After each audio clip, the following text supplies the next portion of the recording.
Ha, o'zi mana qoida bo'yicha mashinani tosh bosib oldi. Aka, kimda ayb bo'ladi?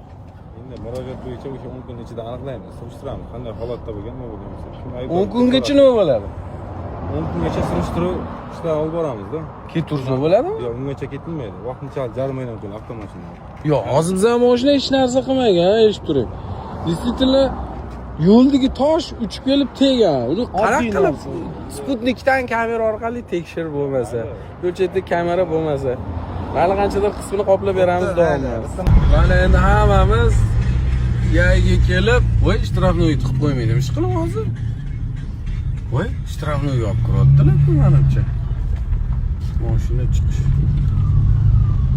Voy, Alloh ishtirokni tiqib qo'ysalar. Olib ketamiz-ku. Hali Shahri Sabz bor, Samarqand bor, Jizzax bor. Zaxira chiqish darvozasi. Voy. Ishtirokni qilamiz. Ishtirokni emasmish qilib. Kelishildi, farani, bamperni olib beradigan bo'ldik.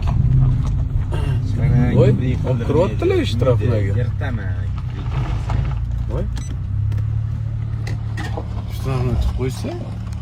Hozir olib chiqib ketamiz mashina. Hozir gayiga borib keyin olib chiqib ketish kerak. Yozdim.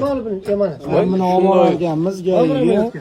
Keyin ular bo'ldi olib chiqib ketaverdi, ruxsatnoma berarkan, keyin kelib olib ketargan. Kerak emas. Tosh, eshak, toshni sutga beramiz. Tosh sut qilish kerak. Qancha vaqt ketadi?